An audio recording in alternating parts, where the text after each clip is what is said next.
नमस्कार दोस्तों, स्वागत है आपका हमारे चैनल शेयर मार्केट में। आज बात करेंगे जेबी केमिकल एंड फार्मास्यूटिकल के बारे में। तो यहाँ पर कंपनी की बात करें तो कंपनी इस्टेब्लिश हुई थी इन 1976। तो ये कंपनी मुझसे और मेरे आधे सब्सक्राइबर से ज़्यादा पुरानी है। तो यहाँ पर बात करते हैं कंपनी के जो मेन फोकस है और कंपनी कहाँ से अपना रेवेन्यू जनरेट करती है। तो ये चीज़ मुझे बड़ी इंटरेस्टिंग लगी कि देखिए सिर्फ 47% जो रेवेन्यू है वो डोमेस्टिक बिजनेस से आता है। और डोमेस्टिक बिजनेस मतलब कि जो इंडिया में ये बिज़नेस करती है वहाँ से आता है। और 73% जो इसका रेवेन्यू है वो आता है इंटरनेशनल मार्केट से, जैसे कि यूएस में, Canada, Mexico, Brazil, Europe, UK, Australia, south Africa और भी बहुत सी कंट्रीज है जहाँ पर इनके काम चले हुए हैं और जहाँ पर ये अपने प्रोडक्ट को सप्लाई करती है। और मैं बताऊँ कि इनके कुछ प्रोडक्ट ऐसे हैं जो वर्ल्ड में टॉप 10 ब्रांड्स में आते हैं। अगर आप चाहें तो स्क्रीनशॉट मार के यहाँ से पढ़ सकते हैं। तो ये उनमें आते हैं, तो उस हिसाब से कंपनी बड़ी ही कमाल की है। अब बात करते हैं कंपनी के रिटर्न की और कंपनी ने पिछले कुछ टाइम में कैसा परफॉर्म करा है। आज की बात करें तो 1452 के ऊपर ट्रेड कर रही है। वो यहाँ पर बात करें अगर हम इनके 5 डेज़ की, तो यहाँ पर 1% का रिटर्न देखने को मिला है। तकरीबन 1 मंथ में कंपनी ने 15% का रिटर्न दिया है। 6 मंथ में कंपनी ने 50%, 45% के अराउंड रिटर्न दिए हैं। 1 ईयर में कंपनी ने 135% के रिटर्न दिए हैं। कंपनी काफ़ी ज़्यादा अच्छा परफॉर्म कर रही है। बात करते हैं यहाँ पर इनकी बैलेंस शीट की।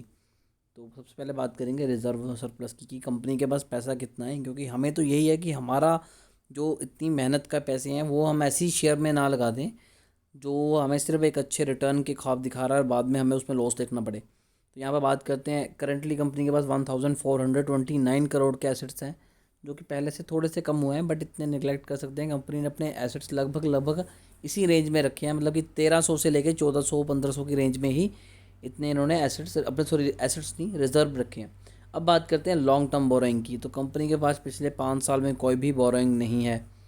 फिर बात करते हैं शॉर्ट टर्म बोरोइंग की। तो कंपनी के ऊपर करंटली 32 करोड़ की शॉर्ट टर्म बोरोइंग है, जो कि कुछ भी नहीं है। तो कंपनी को यहाँ से हम इसे निगलेक्ट कर सकते हैं। अब बात करेंगे इसके एसेट्स की कि कंपनी के पास करंटली कितने एसेट्स हैं। तो देखिए 1811 करोड़ के कंपनी के पास एसेट्स हैं, जो पिछले 5 साल से इंक्रीज़ कर रही है। कंपनी खुद के बिज़नेस को और ज़्यादा एक्सपेंड कर रही है।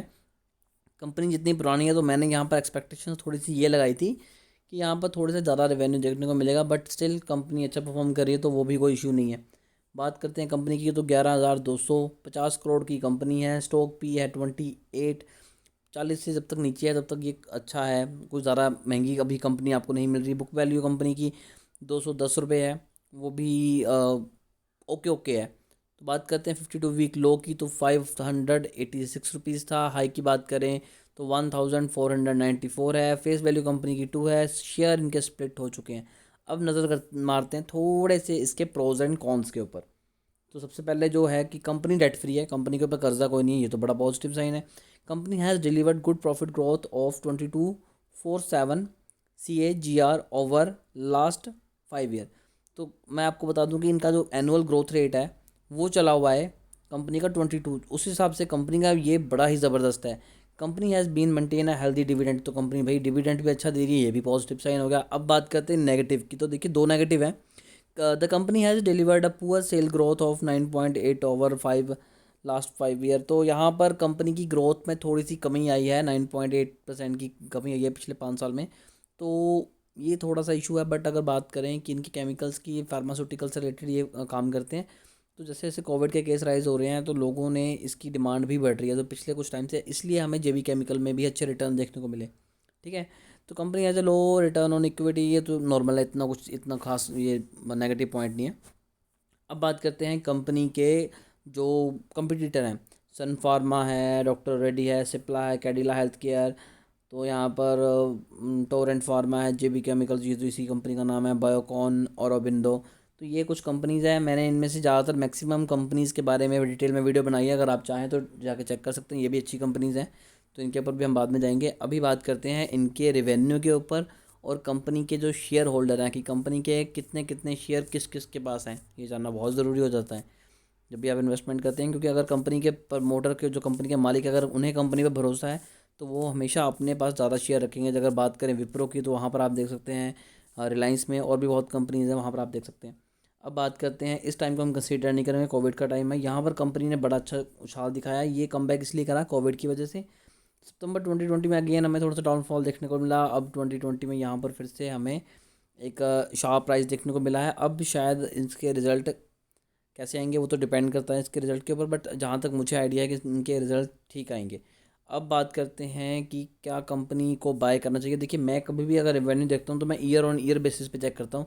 उसमें क्या होता है कि कई बार जब आप वैसे रेवेन्यू कैलकुलेट करते हैं क्वार्टर टू क्वार्टर, तो कहीं ना कहीं कुछ और भी चीज़ें होती हैं जो फैक्टर कर जाती हैं, जैसे कि कोविड की सिचुएशन थी या फिर और कोई ऐसी चीज़ें होती हैं छोटी बड़ी जो जिसकी वजह से एक कई बार प्रेशर बन जाता है और इतना अच्छा रिजल्ट नहीं आ पाता। तो अगर आपने किसी भी कंपनी में इन्वेस्टमेंट करना है लॉन्ग रन के लिए, 5 7 8 साल के लिए, तो हमेशा उसका ईयर ऑन ईयर चेक कीजिए। वहाँ से आपको एक टोटल पिक्चर क्लियर हो जाएगी कि कैसा कंपनी का परफॉर्म कर रही है। तो 55.91 अराउंड 56% की जो शेयर होल्डिंग है वो कंपनी के पास है, और पब्लिक के पास 23% की होल्डिंग है। DII के पास डोमेस्टिक जो इन्वेस्टर है उनके पास यहाँ पर 14% की होल्डिंग है, और फॉरेन इन्वेस्टरों की यहाँ पर 7.54 7.5% की होल्डिंग उनके पास है। FIS की बात करें तो उन्होंने लगभग उतना ही अमाउंट रखा हुआ है, 7 से 8% के बीच में ही वो डील कर रहे हैं। बात करते हैं इनके कितने शेयर प्लेज है, तो ये बड़ी इंटरेस्टिंग चीज़ है। कंपनी ने आज तक कोई भी अपना शेयर प्लेज नहीं करा है। तो ओवरऑल कंपनी अच्छी है, इन्वेस्टमेंट करना चाहे तो कर सकते हैं। लेकिन अगर आप यहाँ पर ये सोच के आएंगे कि मैंने आज पैसे लगाए और 2 महीने 3 महीने वो डबल हो गए, तो शायद आपको निराशा हासिल होगी। पर कंपनी अच्छी है, एक बार खुद एनालाइज़ कीजिए, खुद बैलेंस शीट पढ़िए, अपने फाइनेंशियल एडवाइज़र से एडवाइस लीजिए, उसके बाद डिसाइड कीजिए कि आपने क्या करना है। दोस्तों, चैनल पे नए हैं तो सब्सक्राइब जरूर कीजिएगा। हम आपके सारे कमेंट पढ़ते हैं, किसी भी शेयर से रिलेटेड कोई भी कमेंट हो तो आप प्लीज़ कमेंट करके हमें, अगर अपनी क्वेरी हो तो पूछिए, हम उनका अच्छे से जवाब देंगे, उनके बारे में जानेंगे, तो वो सारी चीज़ें कवर हो जाएंगी। और आज के लिए इतना ही। चैनल के साथ जुड़े रहने के लिए आपका बहुत बहुत शुक्रिया। हमें अगर आप वीडियोस को लाइक करते हैं या फिर कमेंट करते हैं, हमें बड़ा अच्छा लगता है, और हमारी कोशिश होती है कि आपके साथ ये प्यार बना रहे। तो आज के लिए दोस्तों इतना ही।